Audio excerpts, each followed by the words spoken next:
What's up, guys? Welcome to your 60th Android tutorial for the new Boston, again with me, Travis.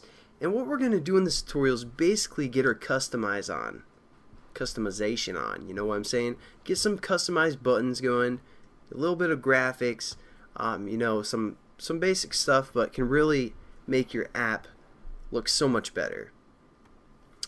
For example, if you're a graphical master like myself, you probably want, well, you're going to need to create three buttons, or three basically images, and add it to your project. Again, make sure everything's lowercase. You want your standard button, which is right here, and then once it's highlighted, which I'll show you how that happens, and you know, which is right here, and when it's selected, which something awesome happens. Now, just to let you guys know, if you're curious, for a side note, probably gonna do some like Photoshop tutorials on my channel at mybringback.com, and you guys can learn how to do basically graphics like this. No, I'm kidding. That just wastes everyone's time.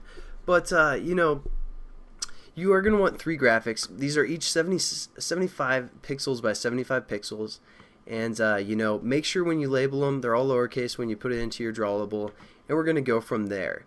So there we go, we got our graphics done. And also, I didn't even mean for this to look like a flower. Like at first I wanted it to be like the sun or something, and then I was like, man, this just looks like a flower. This is crap.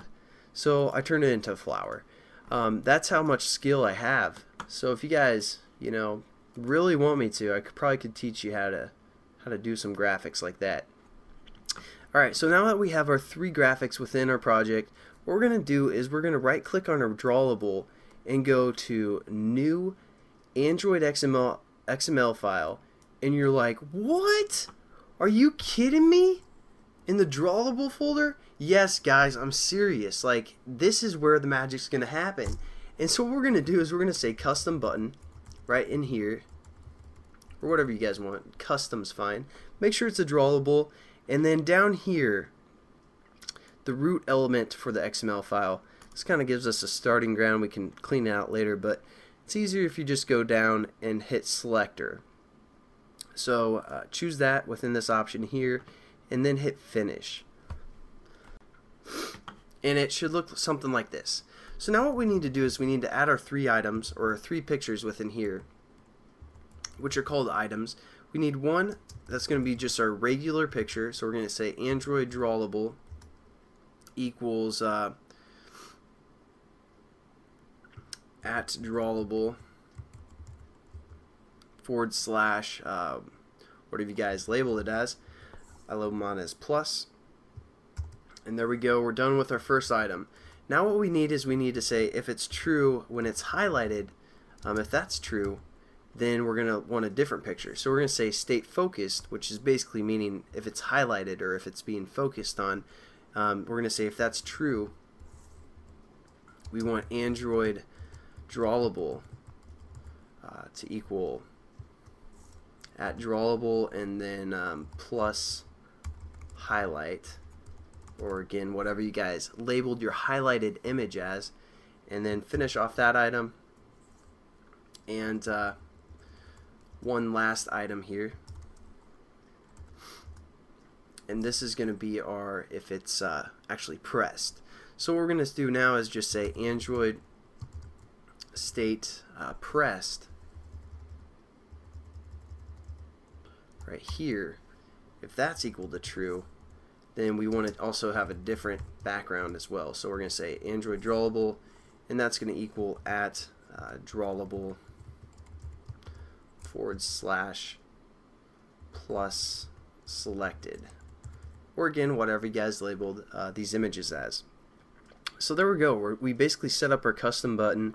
Again, it's an XML file within our drawable folder, but that's fine. Now what we're going to do is we're going to go into our main XML, the one that we've been working with a little bit, and just open that up again for the portrait view or whatever view you guys want. We're going to change this add one button. So find that button, add one, and we're just going to delete the text, and we're going to say Android background equal to now our custom XML within our drawable. So we're going to say @drawable / custom, and we are good to go. I mean, I'm pretty sure we're done. Not positive. There's probably a ton of errors, and I probably messed up royally, but pretty sure we're done. So let's check it, double check like always. Yep, snip snip, clip the video because I did mess up. Told you guys. You suckers. Thought I did it right the first time. No, because then we can't learn. And learning is what it's all about. That's what makes us different than monkeys. And basically, if you guys ran that on your own and you're following along, basically the button was stretched out, and when you clicked it, nothing happened. Nothing was that awesome. It was just kind of lame. So we're just going to kind of clean up those errors because the order of the items is important. So that's kind of what I want to show you. So again, our add one button, just change the width from 250 dp to wrap content, because that way it won't stretch it out and it'll keep it the same, as we designed it in our Photoshop skills. And then switch over to our custom XML again, and basically it was just showing this one, even if we clicked it and all that good stuff, because we have everything in reverse order. It's kind of weird the way the selector works, but it kind of runs through everything and checks it. So first we want to have this and move it to the bottom, or just kind of our default image, and then we also want to move our press state to the top. So cut that and paste it above, and now we're good to go. Promise you this time, I think. It's always a gamble trusting someone you don't know. But there we go. Because before, again, nothing would change. Now it will kind of run through everything and check if that's true or not. And I'll show you guys what it actually looks like now, if you guys were curious.